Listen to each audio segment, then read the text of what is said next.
마른 땅을 적시는 단비 같은 방송 감회에 오신 여러분 환영합니다. 저는 성경의 기초 교리를 알기 쉽게 풀어 설명드리는 알기 쉬운 성경 교리의 목사 차주영입니다.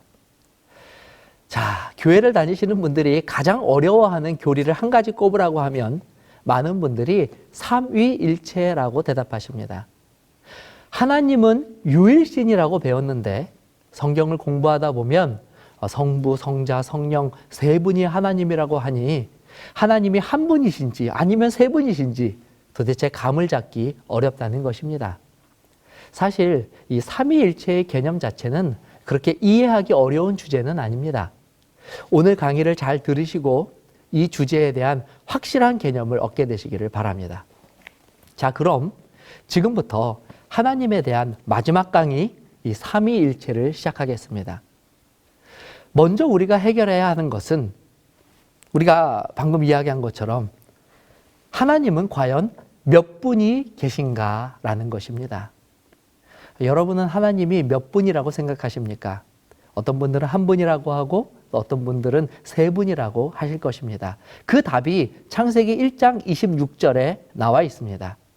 창세기 1장 26절 하나님이 이르시되 우리의 형상을 따라 우리의 모양대로 우리가 사람을 만들고 그들로 바다의 물고기와 하늘의 새와 가축과 온 땅과 땅에 기는 모든 것을 다스리게 하자 하시고, 자, 이 구절을 잘 살펴보면 하나님이 사람을 창조하실 때 사람을 우리의 형상을 따라 우리의 모양대로 우리가 사람을 만들자라고 기록하고 있습니다.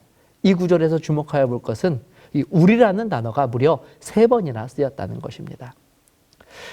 꼭 그렇게까지 할 필요는 없지만 정확하게 하기 위해서 이 우리의 이 사전적 의미를 살펴보면 우리의 사전적 의미는 말하는 이가 자기와 듣는 이 또는 자기와 듣는 이를 포함한 여러 사람들을 가리킬 때 쓰는 이 단어라고 말하고 있습니다. 쉽게 말해 이 우리라는 단어는 하나 이상의 존재가 모였을 때 쓰는 단어입니다.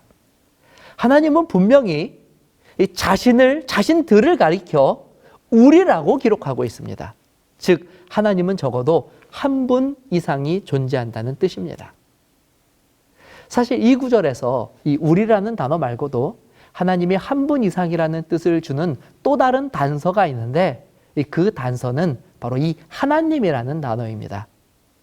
자, 이 구절에서 하나님이라고 번역된 단어는 히브리어 엘로힘이라는 단어인데 이 단어는 하나님을 뜻하는 히브리어 엘이라는 단어의 복수 형태로서 정확하게 번역을 하면 사실 하나님이라고 번역하면 안 되고 하나님들이라고 번역해야 하는 단어입니다.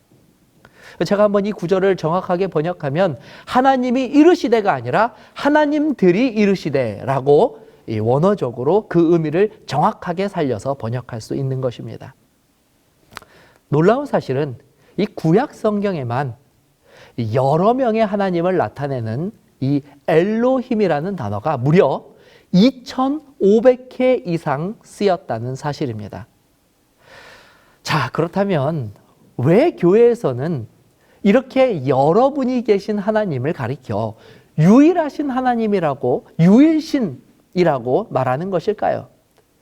그것은 우리가 이 하나라는 의미로 알고 있는 유일이라는 단어를 잘못 이해하고 있기 때문입니다. 자, 물론 이 유일이라는 단어가 한 개라는 숫자적 의미로 쓰일 때도 있습니다. 그러나 여럿을 한 묶음으로 표현할 때도 이 유일이라는 단어를 쓰기도 합니다. 예를 들어 유일하게 이들만이 한국에서 이 기술을 가지고 있다라고 한다면 이 기술을 가지고 있는 유일한 자들은 한 사람이 아니라 여러 사람들을 포함하고 있는 단어라는 것을 또한 알 수 있는 것이죠. 자, 이와 비슷한 구절이 성경에도 등장합니다. 신명기 6장 4절입니다. 이스라엘아 들으라, 우리 하나님 여호와는 오직 하나인 여호와시니라. 자, 여기서 우리 하나님 여호와라는 단어의 하나님이 아까 우리가 살펴본 바로 엘로힘, 즉 하나님들입니다. 그런데 이 하나님들의 후반부에 여호와는 오직 하나다 라고 또 이야기하고 있습니다. 하나님들이 바로 하나님이 된 것입니다. 이것은 이 로봇 만화에서처럼 하나님이 필요에 따라 어느 때는 이 분리되어서 여럿으로 존재하다가 또 어떤 일에 있어서는 합체가 되어서 한 존재로 이렇게 나타나는 그런 것을 의미하는 것이 아닙니다. 하나님께서 하나님들로 존재하시지만 그들이 하나님이 하나라고 이야기하는 것은 뜻과 목적에 있어서 완벽한 일치를 보이실 때에 쓰이는 이 하나라는 단어입니다. 예를 들어서 여럿이 모여서 자, 오늘부터 우리는 하나야 라고 말할 때 그것이 하나, 숫자 1을 말하는 것이 아니라 한 뜻과 목적으로 모여져 있는 일치를 뜻할 때에 하나를 뜻하는 것과 같은 것이죠. 조금 더 쉬운 예를 들어드리면 마치 월드컵 경기가 열리면 온 국민이 하나가 되어 축구를 응원하는 것처럼 말입니다. 신약 성경은 이 구약 성경보다 더욱 구체적으로 하나님이 몇 분이신지를 소개하는 많은 구절들이 등장합니다. 대표적인 것이 마태복음 28장 19절입니다. 그러므로 너희는 가서 모든 민족을 제자로 삼아 아버지와 아들과 성령의 이름으로 침례를 베풀고. 자, 이 구절에서 우리는 엘로힘으로 소개된 구약의 하나님이 성부, 성자, 성령 세 하나님으로 존재한다고 하는 것을 확인할 수 있습니다. 그래서 이 모든 성경의 기록을 종합하여서 우리는 하나님은 세 분이 계시며 이 세 분 외에는 어떤 존재도 신이 될 수 없기 때문에 이 세 분이 유일하신 하나님이시며 특히 인류를 구원하시는 일에 있어서 성부, 성자, 성령 하나님께서 동일한 목적과 뜻을 가지고 하나로 존재하시기 때문에 또한 하나이신 하나님이라고 말할 수 있는 것입니다. 자, 그런 의미에서 요한복음 10장 30절에 예수님께서도 나와 아버지는 하나이다라고 말씀하신 것입니다. 다시 말하면 인류를 구원하는 일에 있어서 아버지 하나님과 성자 하나님이 그 뜻과 목적에 있어서 일치하신다고 하는 뜻입니다.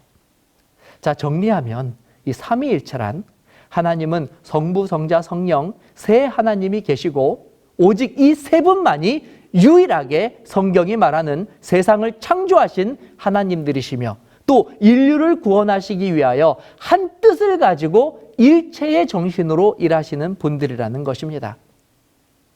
자, 이렇게 해서 4강에 걸쳐 하나님이라는 주제로 가장 기초적인 성경의 교리들을 배워보았습니다. 자, 다음 시간에는 오늘 우리가 다룬 성부, 성자, 성령 하나님에 대해서 이제는 한 분 한 분 깊이 있게 다뤄보는 시간을 갖도록 하겠습니다. 다음 시간까지 안녕히 계시기를 바랍니다. 감사합니다.